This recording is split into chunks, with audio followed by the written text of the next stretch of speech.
আমি আমার ছেলের সঙ্গে দেখা করতে যাব না, আমি যাব কৃষি দপ্তরের প্রধানের সঙ্গে দেখা করতে। বলুন, আমি আপনার জন্য কি করতে পারি? আশা করি আপনি মিথ্যে প্রতিশ্রুতি না দিয়ে একটা খাল কেটে এই রামনগরে জল আনার ব্যবস্থা করবেন।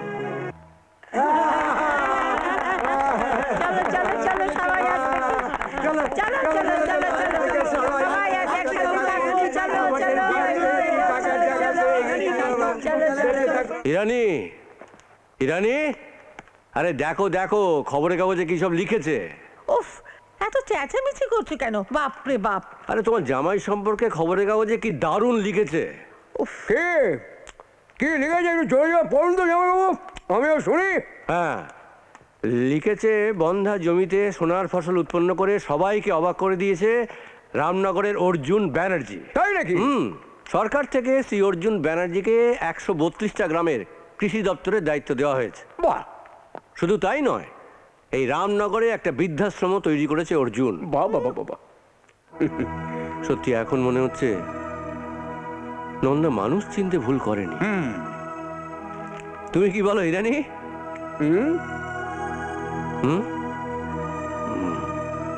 যাই, আমার আবার অফিস আছে, বেরোই।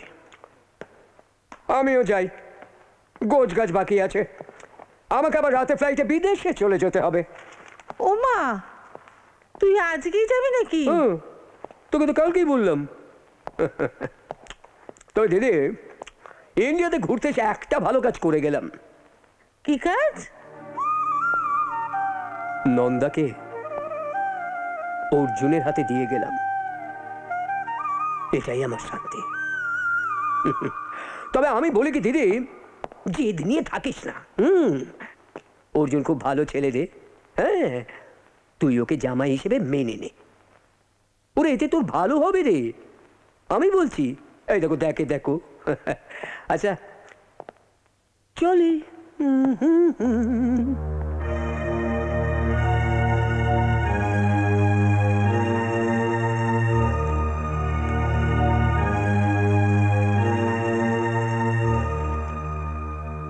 গিনিমা, বৃষ্টির উপর ভরসা করে আর তো চাষ করা যাচ্ছে না। এমনিতেই তো বৃষ্টি এবার কম হয়েছে, জলের খুব অভাব। চাষ করতে না পারলে দাদন কি করে দেব গিন্নিমা? কৃষি দপ্তরের প্রধান হিসাবে এখন অর্জুন বাবু আছেন, আপনি বললে উনি না করতে পারবেন না। আপনি উনাকে বলে যদি একটু খাল কাটার ব্যবস্থাটা করে দেন, তাহলে আমাদের এই গরিব চাষিদের খুব উপকার হয় গিন্নিমা। উনি কি করবেন তা আমি জানি না, তবে খাল কেটে জল না আনতে পারলে আপনাদের খুবই অসুবিধে হবে। তাই কালই আমি ওনার সঙ্গে দেখা করব এবং খাল কাটার কথা বলবো। আমরা তাহলে এখন আসছি। নমস্কার। চলো, আমিও আসছি গিন্নিমা।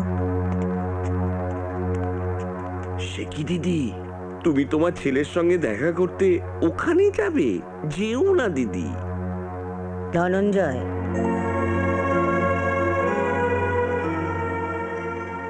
আমি আমার ছেলের সঙ্গে দেখা করতে যাব না, আমি যাব কৃষি দপ্তরের প্রধানের সঙ্গে দেখা করতে। আপনি কোনো চিন্তা করবেন না, আমি নিজে কৃষি মন্ত্রীর সঙ্গে কথা বলছি। ঠিক আছে স্যার। আলুর চাষিদের বলবেন যে গত বছর বন্যায় যে ক্ষতি হয়েছে সরকার সেই ক্ষতিপূরণ দেবে। ওকে, আমি নিজে তার ব্যবস্থা করছি। সত্যি স্যার, আপনি এই চেয়ারে বসবার পর শুধু এই গ্রাম নয়, আশেপাশে ৮৬টা গ্রাম সবুজ ফসলে ভরে গেছে। শুধু ৮৬টা গ্রাম নয়, যে ১৩২টা গ্রামের দায়িত্ব আপনারা আমাকে দিয়েছেন, আমি চাই যে সেই প্রত্যেকটা গ্রামে সবুজ ফসল ফলাতে। নিশ্চয়ই স্যার। তাই রামনগর থেকে একজন ভদ্রমহিলা আসছেন, আপনার সঙ্গে দেখা করতে চান।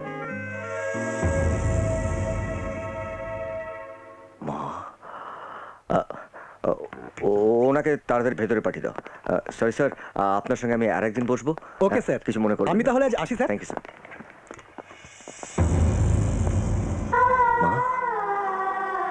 মা, তুমি তুমি ভালো আছো তো মা? নমস্কার। তুমি আপনি বসুন। ধন্যবাদ, আপনি বসুন। বলো মা, বলুন আমি আপনার জন্য কি করতে পারি। কিছু মনে করবেন না অর্জুন বাবু, আমি কোনো সন্তানের কাছে নিজের জন্য কিছু চাইতে আসিনি। আমি এসেছি কৃষি দপ্তরের প্রধানের কাছে আমার রামনগর গ্রামের চাষিদের সমস্যার কথা বলতে। রামনগরের চাষিদের চাষ করতে খুব অসুবিধে হচ্ছে, প্রয়োজনীয় জল তারা পাচ্ছে না। এর আগে এই চেয়ারে যিনি বসেছিলেন তাকে আমরা লিখিতভাবে দরখাস্ত করেছিলাম, কিন্তু জলের বদলে তিনি শুধু মিথ্যেই প্রতিশ্রুতি দিয়েছিলেন। আশা করি আপনি মিথ্যে প্রতিশ্রুতি না দিয়ে একটা খাল কেটে এই রামনগরে জল আনার ব্যবস্থা করবেন।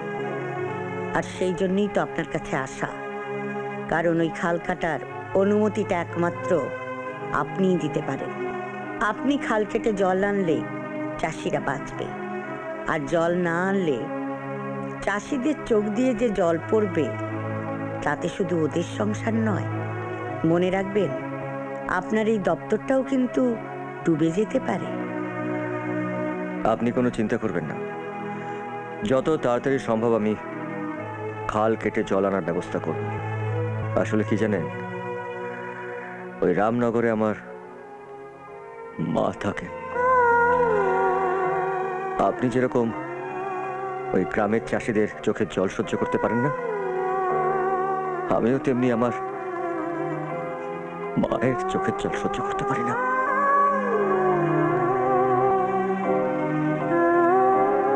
আচ্ছা, আমি চলি। শুনুন,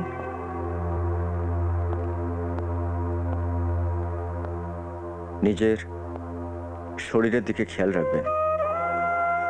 যদিও বা আপনাকে প্রণাম করার অধিকার আমার নেই, তবু আমি আপনার ছেলে, আমাকে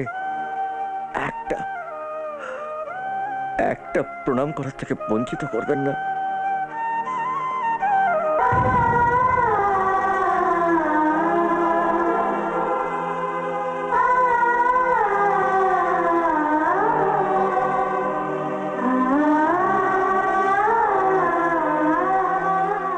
নাইবা পেলাম তোমাকে ছুঁতে,